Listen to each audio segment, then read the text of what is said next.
Divya ma'am की science class में कैसे हो आप सब लोग। पहला पाठ पूरा पढ़ लिया होगा आपने। अब पाठ 2 को ध्यान दीजिए बच्चों। पाठ का नाम है अम्ल, क्षारक और लवण। स्टार्ट करते हैं बच्चों।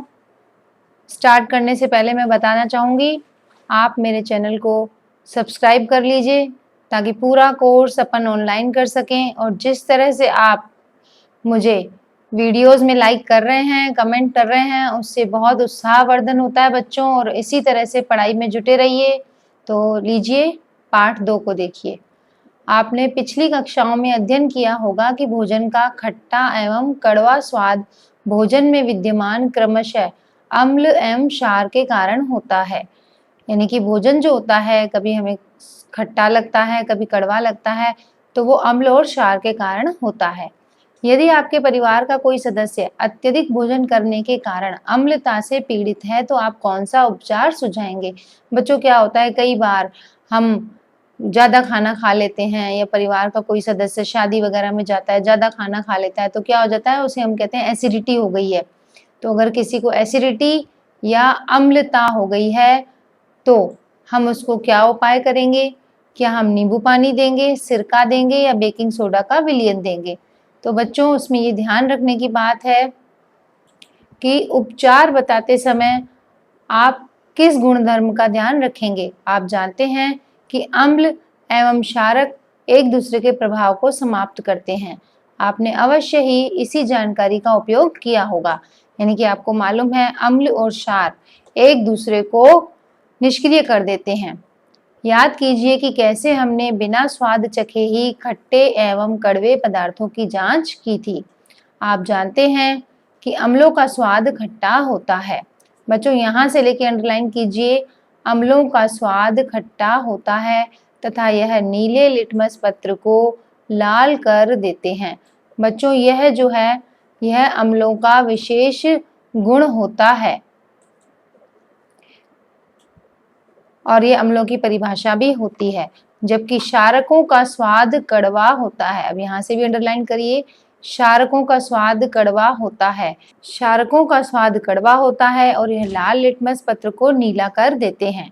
यह इन दोनों की परिभाषा भी हो गई कि अम्ल क्या करते हैं, अम्ल नीले लिटमस को लाल करते हैं, जबकि क्षार क्या करते हैं, लाल लिटमस को नीला करते हैं। अम्ल खट्टे होते हैं, क्षार कड़वे होते हैं। लिटमस एक प्राकृतिक सूचक होता है। बच्चों, यह लिटमस की परिभाषा है कि लिटमस किसे कहते हैं। यह एक प्राकृतिक सूचक होता है। सूचक मतलब बच्चों इंडिकेटर। इंडिकेटर मतलब सूचना देने वाला। जैसे बच्चों, हम रोड क्रॉस करते हैं तो 3 तरह की बत्तियां जलती हैं। जब लाल बत्ती जलती है तो हमें इंडिकेशन मिलता है, सूचना मिलती है कि हमें रुकना है। तो लाल बत्ती क्या है, एक सूचक है। इसी तरह से लिटमस भी क्या है, एक सूचक होता है। इसी प्रकार हल्दी, बच्चों हल्दी जो होती है यह भी एक ऐसा ही सूचक होता है। क्या आपने कभी ध्यान दिया है कि श्वेत कपड़े पर लगे सब्जी के दाग पर जब क्षारकीय प्रकृति वाला साबुन रगड़ते हैं तब उस धब्बे का रंग भूरा लाल हो जाता है। बच्चों, अगर किसी कपड़े पर हल्दी लग जाए और अगर हम उस पर साबुन रगड़ दें तो वह क्या होता है, भूरे और लाल रंग का वह निशान हो जाता है। लेकिन कपड़े को अत्यधिक जल से धोने के पश्चात वह फिर से पीले रंग का हो जाता है। अम्ल और क्षार की जांच के लिए आप सिंथेटिक यानी संश्लेषित सूचक जैसे मेथिल ऑरेंज और फिनोप्टलीन का भी उपयोग कर सकते हैं। बच्चों, इसका एक प्रश्न बनता है कि प्राकृतिक सूचक के नाम लिखिए और संश्लेषित यानी सिंथेटिक सूचक के नाम लिखिए। तो प्राकृतिक में आपको लिखना है लिटमस और हल्दी का नाम, जबकि संश्लेषित में लिखना है आपको मेथिल ऑरेंज और फिनोप्टलीन का नाम। प्रश्न आएगा कि 2 संश्लेषित सूचकों के नाम लिखिए। 1 नंबर का प्रश्न बनेगा, आपको लिखना है मेथिल ऑरेंज और फिनोप्टलीन। आगे बढ़ते हैं बच्चों। इस अध्याय में हम अम्ल और क्षार की अभिक्रियाओं के बारे में अध्ययन करेंगे। हमें जानकारी प्राप्त होगी कि अम्ल और क्षार कैसे एक दूसरे के प्रभाव को समाप्त कर देते हैं। साथ ही दैनिक जीवन में पाई जाने वाली और उपयोग में आने वाली बहुत सी रोचक वस्तुओं के बारे में हम अध्ययन करेंगे। बच्चों, क्या आप जानते हैं लिटमस विलियन बैंगनी रंग का रंजक होता है। रंजक मतलब बच्चों कलर, जो थैलोफाइटा समूह के लिचेन पौधे से निकलता है। लिटमस किस पौधे से निकलता है बच्चों? लिचेन या लाइकेन पौधे से निकाला जाता है और इसे सूचक की तरह उपयोग करते हैं। लिटमस विलियन जब न तो अम्लीय होता है और न क्षारकीय होता है तो यह बैंगनी रंग का होता है, यानी ओरिजिनल कलर इसका बैंगनी होता है। जब ये अम्लीय होता है और क्षारीय होता है तब इसका रंग बदल जाता है। बहुत सारे प्राकृतिक पदार्थ हैं बच्चों, जैसे लाल पत्ता गोभी, हल्दी, हाइड्रेंजिया, पेटूनिया, जेरानियम आदि कई फूलों की रंगीन पंखुड़ियां किसी विलयन में अम्ल और क्षार की उपस्थिति को सूचित करते हैं। तो बच्चों ये प्राकृतिक सूचकों के नाम हैं, लाल पत्ता गोभी, हल्दी इत्यादि, पेटूनिया। इन्हें अम्ल क्षारक सूचक या कभी कभी केवल सूचक कहते हैं। अब प्रश्न, आपको 3 परख नलियां दी गई हैं, इनमें से एक में आश्रित जल एवं शेष 2 में से एक में अम्लीय विलयन और दूसरे में क्षारीय विलयन है। यदि आपको केवल लाल लिटमस पत्र दिया जाता है तो आप प्रत्येक परख नली में रखे हुए पदार्थों की पहचान कैसे करेंगे? तो बच्चों इसमें प्रश्न में ये बताना है कि एक ही हमारे पास लाल लिटमस पत्र है। अब इससे हमें पहचान करनी है कि तीनों परख नलियों में किसमें तो आश्रित जल यानी सिंपल जल है, किसमें तो क्षार विलयन है और किसमें अम्ल विलयन है। तो बच्चों लिटमस कैसा है? हमारे पास लाल है। तो हम ये जानते हैं कि लाल लिटमस पत्र यदि क्षार में डाला जाएगा तो वह नीला हो जाएगा।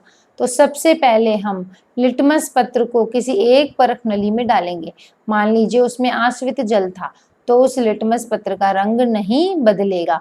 फिर उस लाल लिटमस को मान लीजिए हमने अम्लीय विलयन में डाल दिया, तो अम्लीय विलयन में डालते ही उसका रंग नहीं बदलेगा, क्योंकि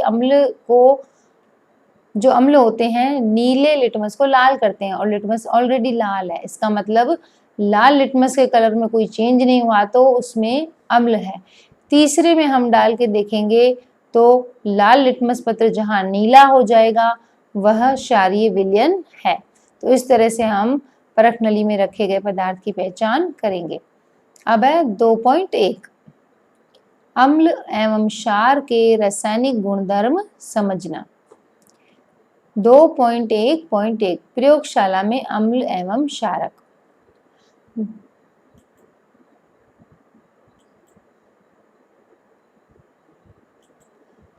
क्रियाकलाप 2.1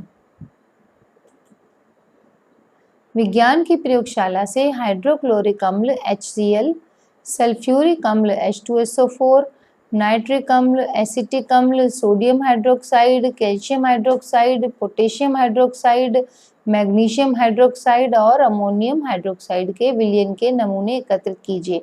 बच्चों ये जो सारा पहला पॉइंट है इसमें प्रयोगशाला से कुछ अम्ल और कुछ क्षार इकट्ठे किए गए हैं।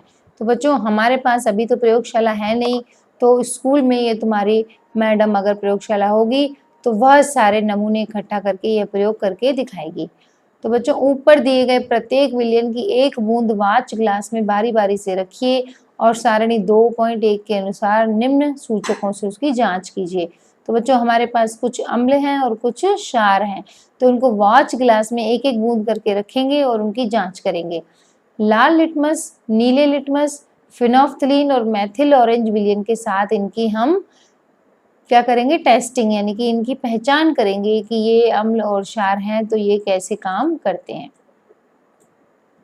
तो बच्चों सारणी 2.1 देखिए, विलयन का नमूना, इसमें लाल लिटमस विलयन, नीला लिटमस विलयन, फिनोफ्थलीन और मेथिल ऑरेंज।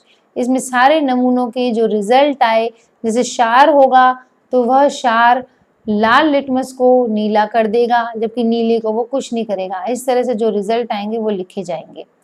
अब है रंग में परिवर्तन के द्वारा यह सूचक हमें बताते हैं कि कोई पदार्थ अम्ल है या क्षारक। तो बच्चों ये जो सारे सूचक थे ये रंग में परिवर्तन करके बताएंगे हमें कि यह क्षार थे या अम्ल थे। अब है क्रियाकलाप 2.2। अच्छा, इससे पहले पूरा पढ़ लेते हैं। कुछ ऐसे पदार्थ होते हैं जिनकी गंध अम्लीय या क्षार माध्यम में भिन्न हो जाती है। तो बच्चों कुछ सूचक गंधीय सूचक भी होते हैं। गंधीय सूचक का मतलब क्या होता है? मतलब होता है कि उनकी गंध परिवर्तन होती है। जैसे पहले हमने देखा ना, रंग बदल रहा था लिटमस पत्र का, फिनोफ्थलीन का और मेथिल ऑरेंज का। लेकिन कुछ वस्तुएं ऐसी होती हैं जिनकी गंध चेंज हो जाती है अम्ल और क्षार के संपर्क में आने से, तो उनको क्या कहते हैं? ऑल्फैक्टरी सूचक, यानी कि गंधीय सूचक। अब इनके उदाहरण भी हैं, इसमें देखिए क्रियाकलाप 2.2। बारीक कटी हुई प्याज। स्वच्छ कपड़े के टुकड़े को एक प्लास्टिक के थैले में लीजिए, थैले को कसकर बांध दीजिए और पूरी रात फ्रिज में रहने दीजिए। अब इस कपड़े के टुकड़े का प्रयोग अम्ल और क्षार की जांच के लिए किया जा सकता है। यानी प्याज के साथ हमने कपड़े के टुकड़े को बांध दिया, अब उसमें से 2 टुकड़े लिए और गंध की जांच की। इसे स्वच्छ सतह पर रखकर उनमें से एक टुकड़े पर तो हमने HCl डाल दिया, तनु HCl यानी कि अम्ल डाल दिया, और कुछ बूंदे दूसरे टुकड़े पर तनु NaOH यानी कि क्षार, इसकी बूंदें डाल दी। फिर इसकी गंध जांच की तो अम्ल और क्षार के साथ कटी हुई प्याज के टुकड़े की जो कपड़ा हमने उसके साथ रखा था, गंध परिवर्तित हो जाती है। अपने प्रेक्षणों को लिखिए। अब थोड़ा तनु वनीला, लौंग का तेल लीजिए और इनकी गंधों की जांच कीजिए। तो बच्चों, ये तनु वनीला एसेंस या लौंग का तेल या कटी हुई प्याज, ये सब क्या होते हैं? ऑल्फैक्टरी सूचक होते हैं, गंधीय सूचक इनका नाम होता है।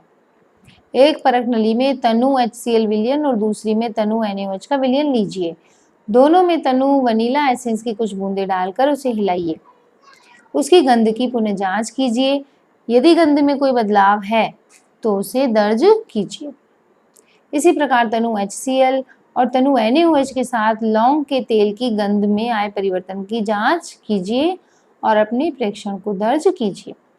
आपके प्रेक्षण के आधार पर वनीला, प्याज और लौंग के तेल में किसे गंधीय सूचक की तरह उपयोग किया जा सकता है? तो बच्चों, ये तीनों जो नाम है, ये तीनों नाम क्या है? गंधीय सूचक के नाम है। अगर प्रश्न आता है कि गंधीय सूचक के नाम लिखिए तो आप वनीला, प्याज और लौंग के तेल का नाम लिखेंगे। अम्ल एवं क्षारक के रासायनिक गुणधर्मों को समझने के लिए आइए कुछ और क्रियाकलाप करते हैं। 2.1.2 अम्ल एवं क्षारक धातु के साथ कैसे अभिक्रिया करते हैं? तो बच्चों, ये तो हमने देख लिया कि अम्ल और क्षार की पहचान कैसे करते हैं। कुछ सूचक होते हैं प्राकृतिक और कुछ सूचक होते हैं सिंथेटिक। इन दोनों सूचकों से हम पहचान कर लेते हैं कि हमारे पास जो पदार्थ है वह अम्ल है या क्षार है। अब हम अम्लों की और क्षारकों की धातु के साथ क्रिया के बारे में पढ़ेंगे। तो क्रियाकलाप 2.3। चित्र 2.1 के अनुसार उपकरण व्यवस्थित कीजिए। ये चित्र है बच्चों, इसको ध्यान से देख लीजिए आप। 2.1 चित्र है, दानेदार जिंक के टुकड़ों के साथ तन्नु सल्फ्यूरिक अम्ल की अभिक्रिया एवं ज्वलन द्वारा हाइड्रोजन गैस की जांच। तो जो इस चित्र के बारे में मैं आपको बताना चाहूंगी, पार्ट 1 में जो हाइड्रोजन गैस को बनाने की विधि थी उसमें भी ये चित्र था। इसमें क्या करना है बच्चों? ये परख नली लेनी है। इस परख नली में हमें दानेदार जिंक के टुकड़े डालने हैं। ये रहे दानेदार जिंक के टुकड़े। अब इसमें ऊपर से हमें तनु सल्फ्यूरिक अम्ल, तनु मतलब बच्चों पतला, पतला सल्फ्यूरिक अम्ल। सल्फ्यूरिक अम्ल होता है नमक का तेजाब जिसे आप बोलते हो। HCl वह तेजाब होता है, वो थोड़ा पतला तेजाब, उसकी कुछ बूंदे डालनी है। किस पर? जिंक यानी जस्ते पर। अब क्या होगा, जब इनकी क्रिया होगी आपस में तो हाइड्रोजन गैस बनेगी, उसके बुलबुले बनेंगे। मतलब हमें नहीं पता हाइड्रोजन गैस है, लेकिन ये कुछ बुलबुले उठेंगे।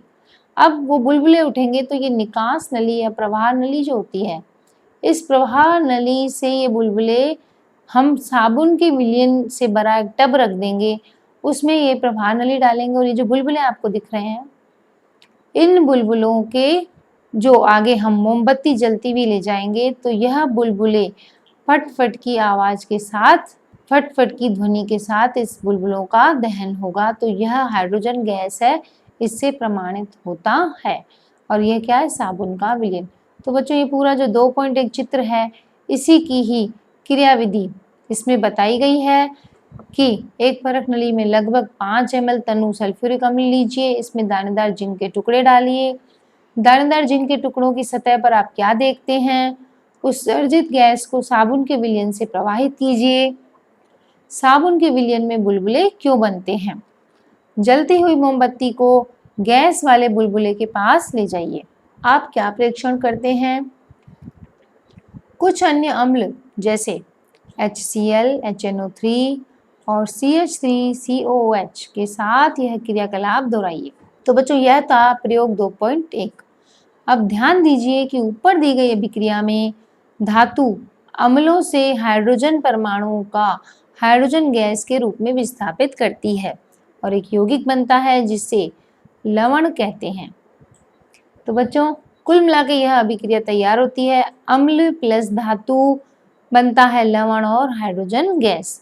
तो बच्चों यह जो अभिक्रिया होती है यह अभिक्रिया कहलाती है अम्लों की धातुओं से क्रिया। अम्ल की धातु के साथ जो क्रिया होती है लवण और हाइड्रोजन गैस उसमें से बनती है। अब है आपने जिन अभिक्रियाओं का परीक्षण किया है क्या आप उनका समीकरण लिख सकते हैं? बिल्कुल लिख सकते हैं बच्चों, और पिछले पाठ में था भी इसका समीकरण। अब है क्रियाकलाप 2.4। एक परख नली में जिंक के कुछ दानेदार टुकड़े रखिए, उनमें 2 ml सोडियम हाइड्रोक्साइड का घोल मिलाकर उसे गर्म कीजिए। तत्पश्चात क्रियाकलाप 2.3 के अनुसार क्रियाओं को दोहराइए और अपने प्रेक्षण को लिखिए। बच्चों इस अभिक्रिया को निम्न प्रकार से लिख सकते हैं। ये जो अभिक्रिया है, पहले हमने अम्ल से धातु की अभिक्रिया करी, इसमें बच्चों हमने क्षार से धातु की अभिक्रिया करी। तो क्षार क्या है? क्षार है NaOH, सोडियम हाइड्रोक्साइड इसको कहते हैं। इसकी अभिक्रिया हमने जिंक के टुकड़ों, वही जैसे पहले हमने जिंक लिए, इसमें भी जिंक के टुकड़ों को हमने क्षार में डाल दिया, तो क्या बना? Sodium zincate. बच्चों ये नाम याद रखना, आपके पास क्वेश्चन आएगा कि सोडियम जिंकेट कब बनता है, उसकी अभिक्रिया लिखिए। तो उसकी अभिक्रिया ये वाली होगी। अब आप देखेंगे कि अभिक्रिया में पुनः हाइड्रोजन बनता है।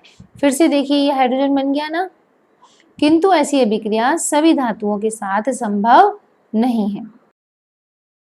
हाँ तो बच्चों आज की क्लास यहीं तक।